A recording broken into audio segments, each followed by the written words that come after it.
Have you seen all of the advertisements? New year, new you. Well, if you're like me, you take a look at it and you go, well, but is this really the time for a new me? It's the dead of winter. Join me this week as I take a look at why New Year, New You might not resonate with you, and New Year, Slower You might feel far more in alignment. Hi, I'm Adrienne Irizarry. I'm an Eastern medicine practitioner who is passionate about women's health and helping women live their best lives. My goal is to put you in the driver's seat of your health, offering period solutions for a symptom-free life. Statements made in this program are for educational purposes only and not intended as a substitution for medical consultation or advice.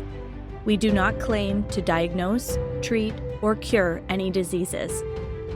This podcast is inclusive and welcomes all gender identities. The focus of the program is on biological function, and we will use the term women throughout, but it is referencing physiological and social challenges for biology, not identity. Come as you are, I am happy you're here and welcome all performances of identity. I hope you find something helpful in this show.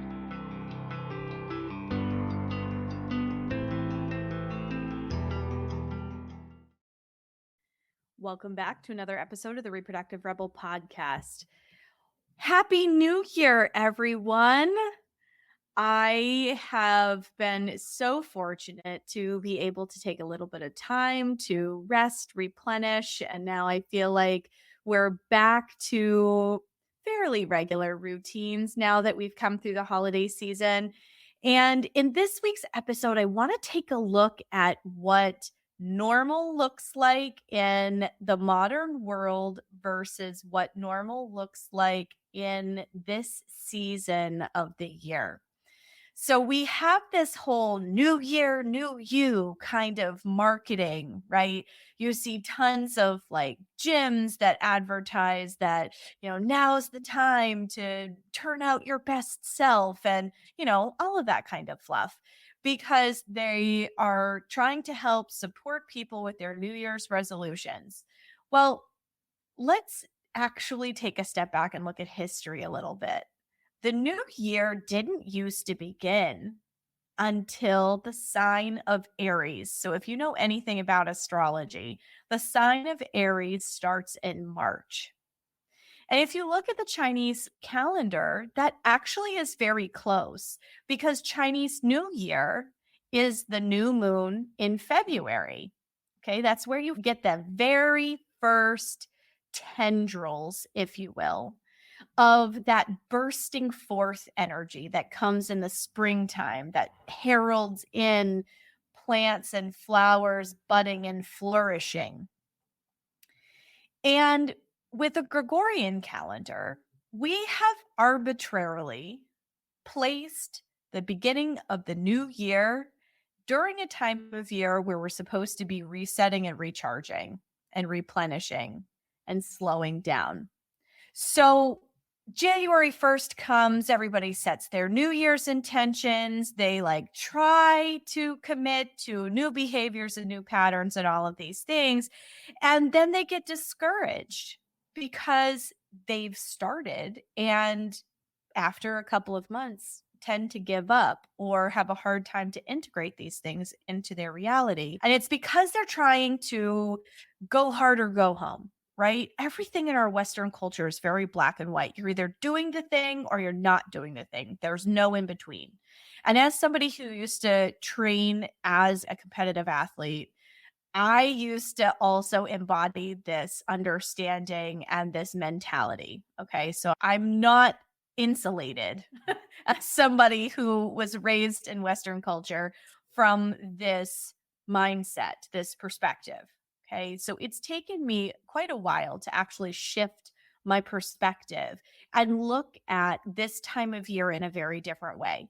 So, yes, on paper, we have turned the calendar page. We are now embracing 2024. We're in a new year, and it's okay to not rush.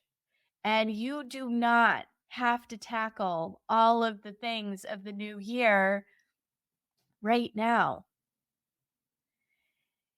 Our bodies still want to move at a slower pace this time of year. Winter is meant to be quiet. So I challenge this idea that the new year, new you, set new intentions, set new goals. Like, great. If you have always done those kinds of things and you're able to stick with them, my hat's off to you.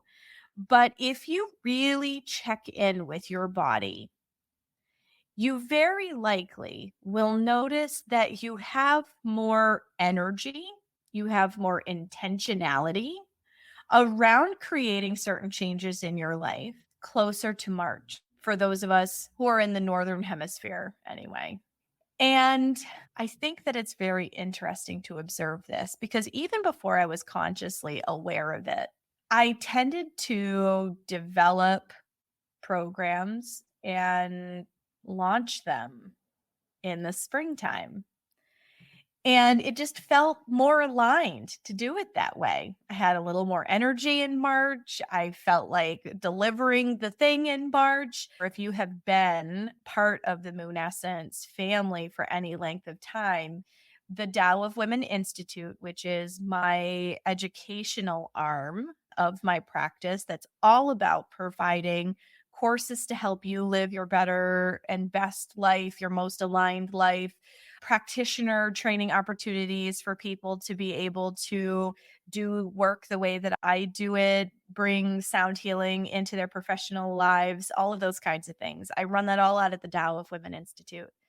And the Tao of Women Institute was born on Chinese New Year. And I have launched courses in March. The app came into existence in March. So we typically have this desire to hibernate and to still move slower.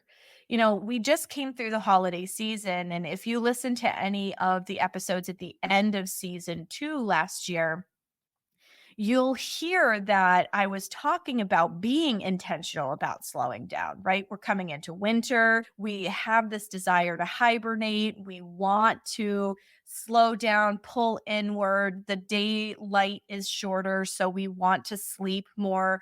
All of those things are very normal and natural. We are the trees outside that do not have leaves on them and are resting until it's time for that bursting forth energy where they start to begin to bud and you see the green buds on the trees to become realized. But there is a replenishment and a recharging that happens before that point. So I've always found it very interesting. And I get a kick out of all of this new year, do this, new year, take action on that. Action is a very yang energy. They want you to push into motion at the beginning of this arbitrary calendar page change, which goes against what feels naturally aligned inside of your body. We have all of these holidays that hit us during a time period where we want to go to bed at 9 o'clock at night and we want to sleep until the sun comes up in the morning, which, when we're in the shortest days of the year, means that we're getting a lot more sleep than we are during the brightest days of the year with the shortest amount of darkness, right? Our bodies naturally lean into these energies. So now that you've turned this calendar page, I want you to really think, what do you want out of this year? Maybe it is getting that gym membership and going to the gym, right? Okay. If that is the case, you do you. And I fully support you in doing that because movement is good for you. Moving your chi and getting your chi flowing regularly is good for you, but nothing to an extreme is good for you. Okay. And particularly for those of you who are 35 and older who are listening to this program, how you spend your chi is going to be a big factor in how perimenopause and that whole journey shows up for you. So let's reframe what that new year, new you looks like. Okay. Maybe this isn't a launching you into action. What would be more in line with the natural flow of energy right now is to be reflective and go, okay, we're in a new year. What worked well for me last year? And reflect on that.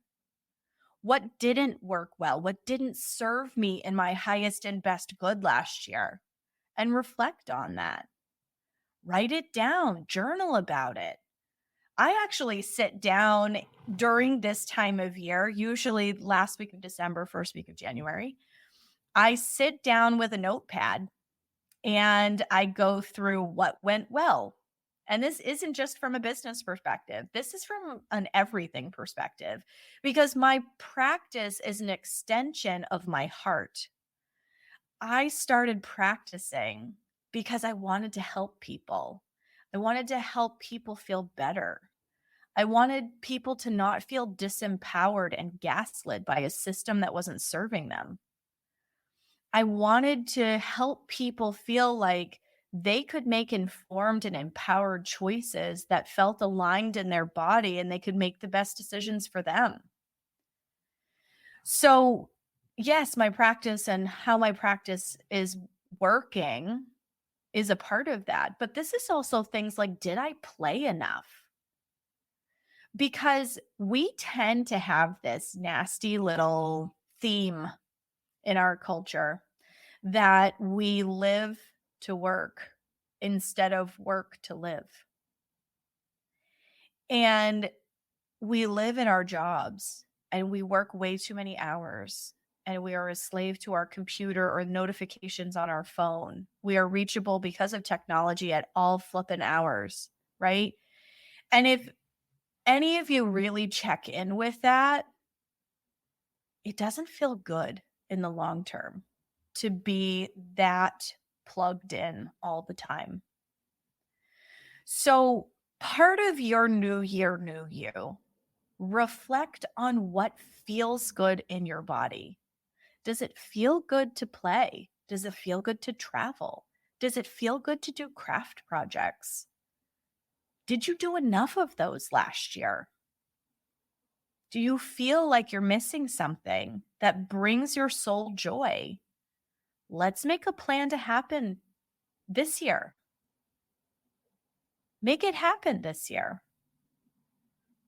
I know that one of the things that I've been thinking about a lot is creating balance between doing what I need to as a small business owner, which for any of you who are small business owners, I'm sure you're nodding and going, yes, you do far more than just the outward facing job, right? So, yes, I see clients for a certain amount of time every day. This is actually something that I feel like my family struggles with as well, is that they see me in calls or in appointments with patients and they think that that's the only thing that I do. And they don't see all of the back end, all of the annual reports I have to file with the state or, financial stuff that I have to do or, system stuff that I have to do. Like there are so many little things that you do as a small business owner. And when you're a solo person and you don't have any support, that load can feel incredibly huge some days. Now, I am thanking my lucky stars. And one of the things that I reflected upon in my distillation, if you will, of my 2023 year is I am so incredibly grateful that I have finally had a little bit of administrative support. I have not had that all of the years I've been in practice. And this is the first year that I've been able to pretty consistently call upon an incredible human being and say, hey, can you help me with this? And being able to do that level of delegation has literally changed everything for me. It's given me the space to be more creative and to find things that you guys are asking for that I can deliver to you. It helps me help you in a more meaningful way because my brain isn't full of some of those, like, you know, put peg in round hole kinds of challenges. I'm able to actually think, like, okay, what kinds of things are going to serve in their highest and best good for this community? She's given me the ability and the space in my brain to be able to do all of that, which helps me help you. It helps enrich your experience working with me and interacting with all of the services in my practice. Like, she's literally transformed the way that Moon Essence is able to operate. And I'm so incredibly grateful for that. That's one of the things that I put in my reflections this year. What do I want for 2024?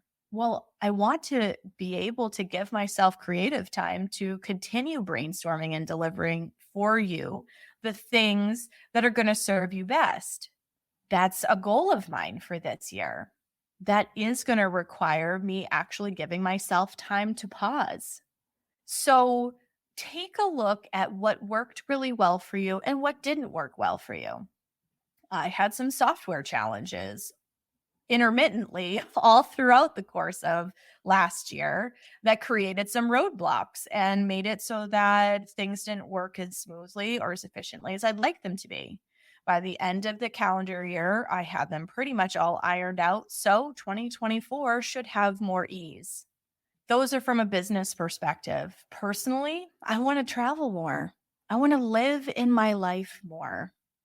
And it's really easy when you have a mortgage and kids and a partridge in a pear tree, right? To be focused on, I need to make the money, I need to do the thing, I need to do this task I have to do, right? And we become so task focused, we forget to actually be embodied and live in our life in a way that feels good to us. So, in your new year, see how you can slow down. Now, slowing down doesn't mean you need to be a couch potato and a sloth. Slowing down could be going for a hike. Slowing down could be going to a paint night.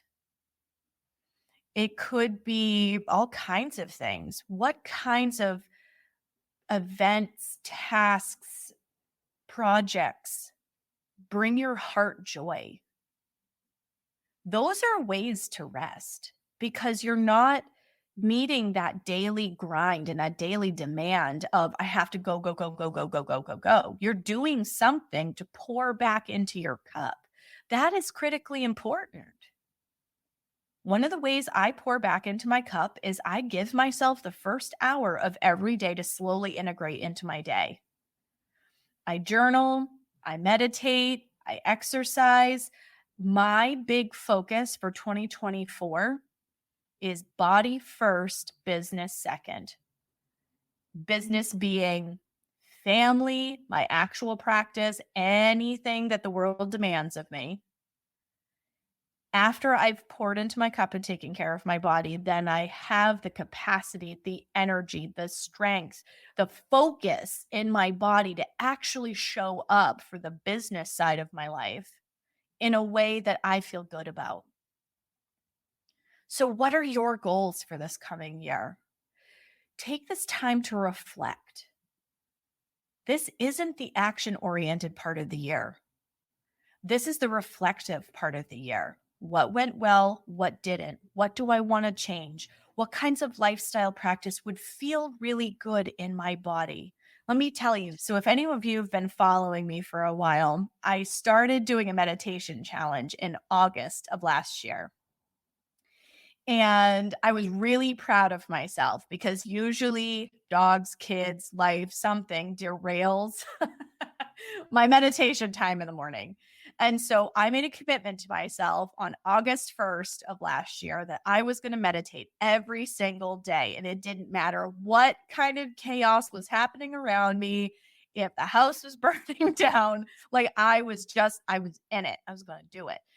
No less than 15 minutes, ideally 30, but I was going to do it every single day. And you know what? After the first 2 weeks, I couldn't imagine my life without it. And I kind of shook a finger at myself and went, girl, why do you not prioritize this more often? because you feel really good when you do it. What kinds of things feel that way for you? You start doing them and you're like, oh, why did I not prioritize this more often? Because I feel so good when I do fill in the blank. So, as you set your priorities for the new year, start thinking in that way. What fills your cup? What makes you feel good? What doesn't make you feel good? And what can you do about it? I know that that body first, business second has honestly been one of the best choices I've ever made. I really started doing it. I've always talked about it and I've intermittently done it, right? We are human. We are perfectly imperfect. There have been times where I've been able to do it and commit to it. And then there's a stretch of time where something derails it. And then I get out of the practice of it. And then I have to get back into the routine. And then it takes me a while to get back into the routine. Does all of that sound familiar? Especially when you're a parent. Oh, good grief. Especially when you're a parent. That happens all the time. And when you get into those stretches where you're not able to pour back into your cup, even in the smallest of ways, you don't feel good. You feel more stressed. You're not as resilient. You're not sleeping as good. You get sick more often. There's totally a correlation there. So, August 1st, I made this commitment to myself and I did it. Every single day in August, I meditated every single day and I felt so good. I felt so good. And I said to myself, I'm going to try to meditate every day, but if I'm not meditating, I'm moving my body. I'm getting up for a walk. I'm going for a run. I'm lifting weights. I'm doing yoga. I don't care. Every single day, I'm spending 15 to 30 minutes for my body before I do anything else, minimum. And for the most part, I've been able to achieve that. Sure. Is it not perfect? Yeah, because life happens. Once in a while, I've got to get up screaming early in the morning because I have to have children someplace by 6 or 7, and I can't do that. But whenever possible, I prioritize. And it's actually more those events that are the exception rather than the rule at this point. And I feel so much better. I sleep better. My immune system's better. As a celiac person, my digestion is better. Stress is such a monster, folks. It creates so much health disruption in our system. And when we're able to find ways to break those stress patterns, pour back into our own cup, do things that bring us joy, we feel better. We're healthier. We're more resilient to illness. We are not robots. We're not even organic robots. We are human beings. Our emotions are important. Our creative energy is important. So, body first, business second. That's my mantra. And it has been the best few months. And it is a focal point in my list of priorities for 2024. So, as you take a look at your life and what's working well and what's not, I invite you to take a look at what fills your cup. Write down the things that didn't go well. Write down the things that went awesome. Write down the things that surprised you and that you want more of. Write down the experiences that you want to have and see how you might be able to make them happen on a regular basis. I've prioritized vacation. I didn't used to do that. I was a very Western-minded person. I did not used to prioritize vacation, and I went through a stretch very early on in my life where I went years before I had one. That's not healthy. So figure out what you want to do that's going to fill your cup for this year and see how you can make 2024 your best year yet. So that once you have this, what went well, what didn't go well, what do I want to seize the moment for this year? Then, as the energy starts to increase and you can feel that quickening in your body as we start heading towards spring and that energy begins to pick up, you already have a game plan in place. Maybe you're already slowly starting to integrate some of these things in, but it's not a perfect system yet because it hasn't become part of a routine. It takes 21 days to build a habit, and the first week to 2 weeks is really hard. So don't shame yourself for a lack of perfection. Be like, okay, I did the best I could today, and we're going to try again tomorrow. It will become a habit. You can make anything a habit as long as you're consistent and as long as you give yourself grace when you have moments that you're not showing up the way that you want to. Practice. It takes practice. I am notorious in my household for saying, well, tomorrow's another day. We'll try again. So, what do you want your new year to be? Do the reflective stuff while you're in the energy that is aligned for that reflective stuff. And then as the energy begins to quicken and we head into that spring season, start putting all that stuff into action, because Aries is the beginning of the zodiac calendar, man. That bold, forward-moving energy is where we start putting things into practice and we start putting things into real meaningful play. And when you do that and you do it that way, you're going to find that it's going to take less effort to move you in the direction you want to go in, because you're swimming with the current instead of against it, like you are when you try to put things into practice in January. I really think that that is a big reason why people have a hard time. And I keep coming back to the gym, right? Because that's probably like one of the biggest things that most people can go, oh yeah, I've seen this whole new year, new you, come back to the gym kind of commitment, right? Like I ate a little too much of the wrong things over the holiday. I'm going to get back to my gym routine, right? But I really think this is why people start to fall off the wagon by March, because they've been trying to push against natural energy. Whereas if they just really started putting a lot of this into play, like move your body in gentle ways, stretch, do yoga, like, yeah, like I'm not saying sit on your butt until March, because your body needs to move every single day. Maybe all you're doing is walking. But then, put that plan into place and start moving in the direction of that goal once the energy starts to pick up. You can feel it in your body. The light is growing in the sky. You have more daylight. You have more energy. You feel like doing more things.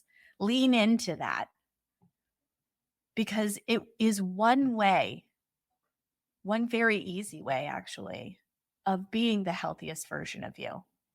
Wishing you all so much love and the very best for this 2024 year. Thank you for joining me for another episode of Reproductive Rebel. Reproductive Rebel is recorded by certified peri-steam hydrotherapist and acutonics practitioner, herbalist, and Chinese nutritional therapist, Adrian Irizarry of Moon Essence LLC. If you are interested in setting up an appointment for one-on-one support, ordering from our store, or checking out our course offerings, visit our website at moonessence.life. Be sure to subscribe to our newsletter and get insider information on upcoming events and offerings. Join the conversation. Like and follow us at MoonEssenceMe on Instagram, Facebook, or LinkedIn. Your voices make this program possible. Thank you all for your continued support.